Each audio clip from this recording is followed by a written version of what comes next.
CPI 쇼크의 여진이 계속된 하루였습니다. 증시프리즘 홍원표 기자 나와 있습니다. 홍 기자, 코스피 2,400을 내주면서 사흘째 하락입니다. 그렇습니다. 오늘도 양시장 외국인과 기관이 순매도했고 개인만 6천억 원 가까운 물량을 받아냈습니다. 오늘은 환율이 장중 1,399원까지 올랐는데요. 연고점을 다시 썼습니다. 네. 어제 이제 정부가 외환 보유액을 시장에 내다 팔면서 환율을 좀 끌어내렸는데 좀 역부족이지 않았나 이런 의견들이 있습니다. 정부의 노력에도 이제 환율이 1,400원을 넘어서는 게 좀 시간 문제다 이런 분석들이 많이 나오고 있는데 이 위안 환율이 달러당 7위안을 넘는 이걸 포치 현상이라고 하는데 오늘 위안화의 약세가 굉장히 강했던 측면이 우리 시장에도 좀 영향을 줬다 이런 분석이 있더라고요. 그렇습니다. 네, 그래서요? 오늘 오후에 이제 대통령실이 밝혔는데 다음 주에 이제 윤석열 대통령이 미국을 방문을 하는데 조 바이든 미국 대통령과 한미 통화 수합에 대해서 논의를 한다 이렇게 이제 공식적으로 발표를 했습니다. 장 막판에 이 소식이 들리면서 좀 낙폭이 커지면서 1,388원 선까지 좀 밀려났는데요. 그러니까 하루에만 좀 등락폭이 10원이 넘을 정도로 좀 이제 많이 널뛰기 하는 장세를 보였는데 실제로 한미 통화 수합 계약이 이제 체결이 된다 이러면 좀 어떻게 될까 이런 예상들을 많이 하게 되는데 네. 글로벌 금융위기였던 2008년에 300억 달러 그리고 코로나19 팬데믹이 창궐했던 2020년에 600억 달러의 이제 통화 스와프를 체결한 적이 있습니다. 일단 이 정도 규모라면 환율 안정에 좀 직접적인 영향을 준다기보다는 좀 시장 참가자들한테 좀 심리적인 안정을 가져다주는 그런 좀 역할을 할 것으로 보이고요. 또 아직은 이제 계약을 한 게 아니라 좀 불확실성이 높기 때문에 좀 섣부르게 판단하기는 좀 쉽지 않지만 예. 또 이 현재 원화뿐만 아니라 대부분의 국가들이 좀 통화 가치가 약세고 강달러 현상이 지속이 되고 있기 때문에 이 통화 스와프라는 논의가 좀 새로운 변수를 어느 정도 영향을 미칠지는 좀 더 지켜봐야겠습니다.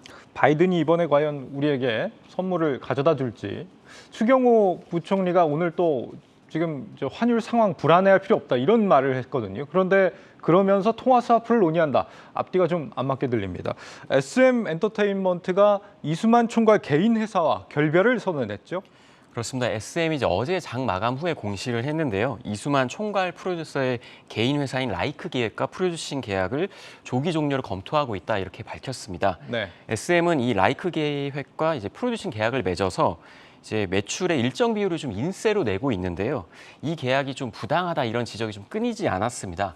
SM은 라이크 기획과 20년 용역 계약을 맺어서 올해 상반기에만 100억이 넘는 이제 금액을 지급을 했는데 이 계약이 종료가 된다면 연평균 한 250억 원이 넘는 인세 중에 30% 약 80억 원 정도가 이제 줄어들게 되는데 이 규모가 SM 1년 영업이익의 10%나 됩니다. 그래서 증권가에서는 이 SM이 이 지배구조 문제로 인한 저평가 상태를 좀 벗어날 거다 이렇게 분석을 하고 있는데 오늘 증권가에서는 SM의 목표 주가를 일제히 올렸습니다.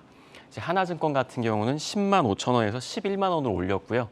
신한금융투자도 9만 3천 원에서 10만 원, 하나투자증권도 9만 1천 원에서 10만 3천 원까지 올렸습니다.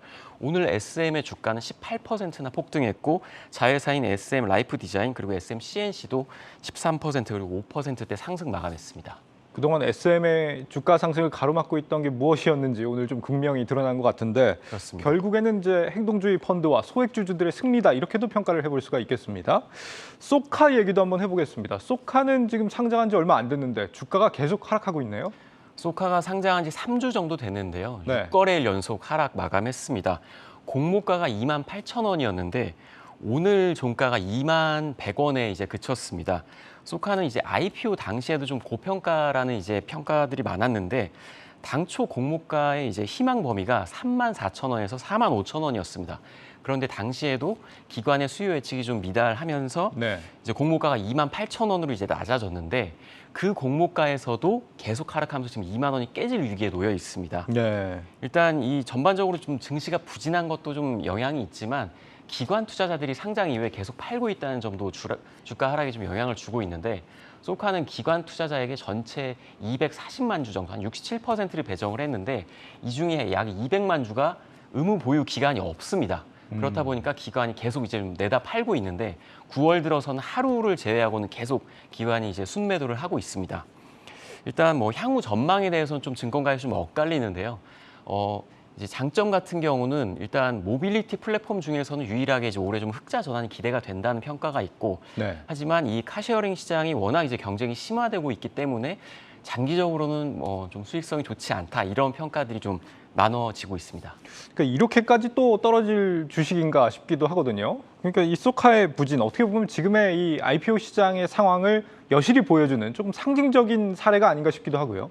그렇습니다. 소카의 주가가 좀 이제 상장을 하고는 좀 오르지 않을까 기대하신 분들 있으실 텐데 네. 사실 뭐 최근에 이제 상장한 기업들이 상장 이후에 주가가 많이 미끄러지는 경우 굉장히 많습니다. 뭐 크래프톤이나 뭐 카카오뱅크, 카카오페이 같은 경우는 뭐 반토막이 났는데요.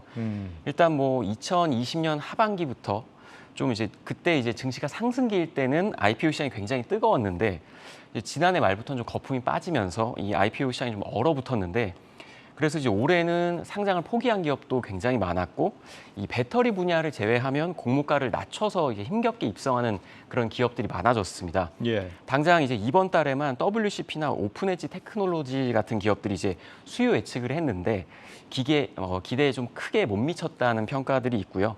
이렇게 신규 상장 종목들이 계속 부진하니까 IPO 예정 기업들도 이제 연말에 좀 어떻게 좀 행보를 가져가야 될지 굉장히 좀 부정적인 영향으로 좀 다가오고 있습니다. 알겠습니다. 다음 주는 어떤 일정이 있습니까? 역시 뭐 FOMC가 가장 초미의 관심사겠죠? 그렇으면 뭐 다음 주는 뭐 대부분 아시겠지만 FOMC가 이제 열릴 예정인데 이 FOMC를 앞두고 증시가 얼마나 버틸지 또 FOMC 기준금리 인상 폭에 따른 이제 증시가 어느 정도로 좀 조정을 받을지가 좀 관심사인데 예. 현지 시간으로 20일, 우리 시간으로 21일에 제롬 파월 의장의 좀 발언이 예정이 돼 있고 22일 우리 시간 새벽에 FOMC 이제 기준금리 인상 폭의 결과가 나오게 됩니다.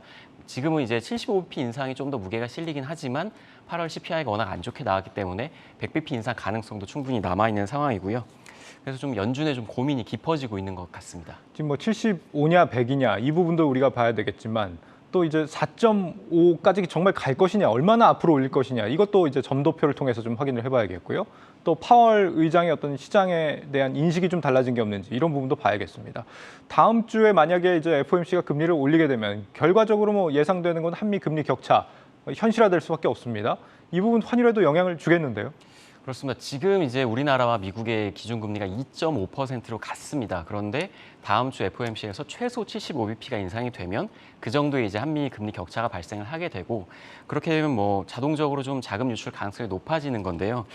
일단 우리가 이제 올해 금통위가 2번 남았습니다. 10월과 11월에 남아 있고 네. FOMC는 이제 9월과 11월, 12월 3번 남아 있는데 이 금리 격차를 과연 이제 금통위에서 어떻게 좀 따라잡을 수 있을지 사실 그것도 하느니 좀 고민을 하게 될 것으로 보이고요. 그렇기 때문에 좀 원달러 환율의 상승이 이제 연말까지는 지속되지 않을까 이런 평가들이 굉장히 많습니다. 또 앞서 전해드린 대로 이 한미 정상회담이 열릴 텐데 이 환율, 통화 스와프와 관련한 좀 어느 정도 계약 규모가 체결될지 좀 지켜봐야겠습니다. 네, 여기까지 듣겠습니다. 증시 프리즘 홍원표 기자였습니다.